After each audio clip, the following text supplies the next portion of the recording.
नमस्कार, आपसे मेरा नाम अशोक वीर यादव एडवोकेट और मैं आप सभी के लिए लीगल एडवाइस वीडियोस अपलोड करता हूं जो कि आप सब लोग लाइक करते हैं, पसंद करते हैं, शेयर करते हैं और सब्सक्राइब भी करते हैं। अब तक नहीं किया है तुरंत करिएगा और दूसरे लोगों तक भी इस जानकारी को जरूर शेयर करिएगा। देखिए, पति पत्नी में झगड़ा होने के बाद जो है एक दूसरे से अलग रहना ये जरूरी हो जाता है, क्योंकि कहीं ना कहीं मुकदमा होने के बाद जो दीवार बीच में खड़ी हो जाती है पति पत्नी के बीच में, उस दीवार को तोड़ने की हिम्मत किसी में नहीं होती है। ना पत्नी के पास होती है, ना पति के पास होती है, क्योंकि पत्नी मुकदमों के सहारे जीवन काटना शुरू कर देती है और पति जो है वो इस सहारे में रहता है कि अगर उसको आना होगा तो वो खुद आएगी, मैं उसको लेने नहीं जाऊंगा। तो इसी चीज के बीच में जो है वो काफी दूरी हो जाती है और काफी समय बीत जाता है। तो आज मैं आपको बताऊंगा कि अगर आपके पति या पत्नी आपसे 2 साल से अलग रह रही है तो मैं कह रहा हूं आपको एक बड़ी बुरी खबर है। और वो खबर क्या है, उससे पहले मैं आपसे बताना चाहूंगा कि अगर आप नए हैं तुरंत सब्सक्राइब कर लें। और एक हमारा व्हाट्सएप ग्रुप है जिसके माध्यम से अगर आप डायरेक्टली हमसे जुड़ना चाहते हैं तो उसका लिंक मैंने इसी वीडियो में दिया हुआ है, तो उसको क्लिक करके उसको फॉलो कर सकते हैं। दूसरा, कल एक मैंने वीडियो बनाया था जिसमें बताया था कि पत्नी तलाक दे या नहीं दे,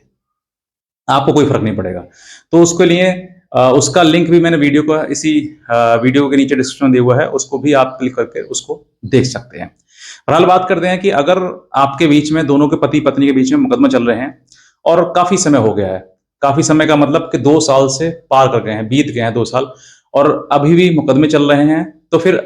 एक बुरी खबर आपके लिए ये है कि जब पति हो या फिर पत्नी हो, अगर दोनों एक दूसरे से अलग रह रहे हैं और रहते हुए काफी समय हो गया है, तो पति जो है वो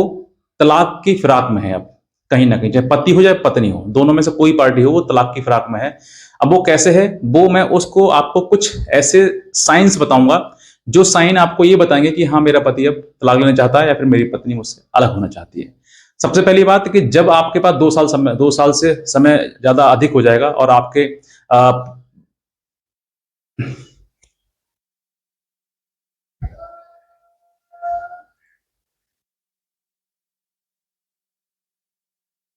2 साल से समय अधिक हो जाएगा और फिर आप जो है वो कहीं ना कहीं ये सोचेंगे भाई कि पत्नी आ क्यों नहीं रही है, क्या कारण है, क्या नहीं कारण है। तो सबको पता रहता है कि पत्नी नहीं आ रही, क्या कारण है। और अब जो है फिर आप जो वकील से आपके किसी न किसी जाके संपर्क करेंगे, मिलेंगे, तो आप कहीं ना कहीं ये सोचेंगे सर बहुत दिन हो गए,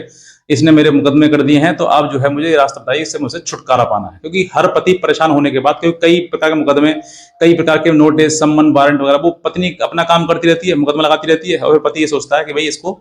हटाओ आप जीवन से, इसको अलग करो, मुझे साथ में नहीं रहना है इसके, क्योंकि इसने मुझे बहुत परेशान कर दिया और मैं काफी परेशान हो चुका हूं अब तक। तो अब ऐसे समय में क्या है, पति जो है वकील से कहीं ना कहीं सलाह लेगा कि भाई बताओ तलाक का प्रोविजन क्या है, किस तरीके से तलाक है। कुछ वकील ये कहते हैं कि आपका समय कितना हो गया, कि जो 2 साल हो गए, ठीक है, 2 साल से समय हो गया, अब आपके पास एक ग्राउंड बन गया है जो कि होता है डिसर्शन का ग्राउंड, यानी कि पति पत्नी 2 साल से अधिक समय रहते हैं तो वो हिंदू मैरिज एक्ट के तहत आपको डिसर्शन का एक ग्राउंड हो गया। मतलब क्रुअल्टी तो होती है जो बताते हैं, लेकिन जो आपका ग्राउंड बन गया वो स्ट्रॉन्ग ग्राउंड जो होते हैं डिसर्शन, यानी कि 2 साल से अधिक की अवधि से अलग पति पत्नी रह रहे हैं, तो वो एक ग्राउंड बन जाता है तलाक का, कि अब तलाक का ग्राउंड तैयार है और अब शादी जो है वो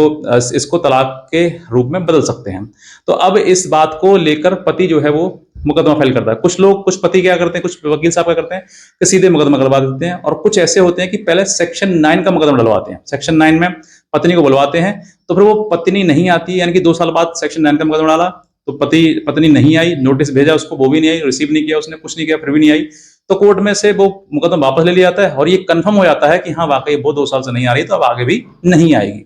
तो इसी आधार पर जो है वो मेंटेनेंस, सॉरी, सेक्शन 9 के बाद जो अलग अगला कदम यही होता है कि वो तलाक का मुकदमा फाइल कर दिया जाता है। और तलाक के मुकदमे में ये कह दिया जाता है कि देखो सेक्शन 9 का हमने मुकदमा डाला, उसको बुलाया, लेकिन उसमें भी वो नहीं आई तो हमने उसको वापस ले लिया तलाक, सेक्शन 9 का मुकदमा, और अब जो है वो हम सेक्शन 13 का मुकदमा डाल रहे हैं, हमें तलाक चाहिए, क्योंकि अब जो है वो उसका रहने का, घर में आने का, वापस का कोई तरीका, रास्ता नहीं दिखाई दे रहा, नजर आ रहा है, तो हम माननीय न्यायालय की शरण में आए हैं और हमें तलाक दिया जाए। ये बात लिखते हुए मुकदमा डाला जाता है और इसी के आधार पर 2 साल का डिस्कशन होता है। या तो वो नहीं आती है तो फिर एक्सपार्टी हो जाता है, और अगर आ जाती है तो वो डिस्कशन का आपका ग्राउंड स्ट्रांग है, और इसमें कि 2 साल से अलग अलग अवधि अब है, 2 साल से अलग रहने की अवधि है, तो फिर तलाक का आपका स्ट्रॉन्ग ग्राउंड बन गया और आपको तलाक मिल जाता है। एक तो ये है। अब बुरी खबर उन्हीं के लिए है जो एक दूसरे से अलग रह रहे हैं, पत्नी देख रही है, आप पत्नी है और अब मुकदमा कर दिए आपने, 2 साल से अधिक रह रहे हैं, तो मैं कहता हूं सचेत हो जाइए, आप अपने पति के पास पहुंच जाइए। वरना वही होगा, तलाक का मुकदमा आ जाएगा, फिर आप परेशान हो जाओगे कि हाय मेरे खिलाफ तो तलाक का मुकदमा डाल दिया, अब मैं करूं तो करूं क्या। फिर आप भागा दौड़ी करोगे, फिर आप हो सकता है मुकदमा भी करो, परेशान हो जाओ। तो ये 2 साल का जो समय है, इस 2 साल के समय में ही आप अपने पति के साथ रहें, पति पत्नी दोनों एक साथ में रहें। और अगर नहीं रहेंगे तो फिर तलाक का आपका स्ट्रॉन्ग ग्राउंड बन जाएगा, ये हिंदू मैरिज एक्ट कहता है। इतने कहना चाहूंगा, नए हैं तुरंत सब्सक्राइब कर लें, दूसरे लोगों तक जरूर शेयर करें। और दूसरा बात, एक हमारा व्हाट्सएप ग्रुप है, उसके माध्यम से अगर आप हमसे डायरेक्टली जुड़ना चाहते हैं, जहां पर मैं आपको लेटेस्ट जानकारी, अपडेट्स वगैरह और जजमेंट्स देता रहता हूं, तो उसका लिंक मैंने इसी वीडियो के नीचे डिस्क्रिप्शन में दिया हुआ है, उसको क्लिक करके उसको फॉलो कर सकते हैं। आज का वीडियो देखना आपसे बहुत धन्यवाद।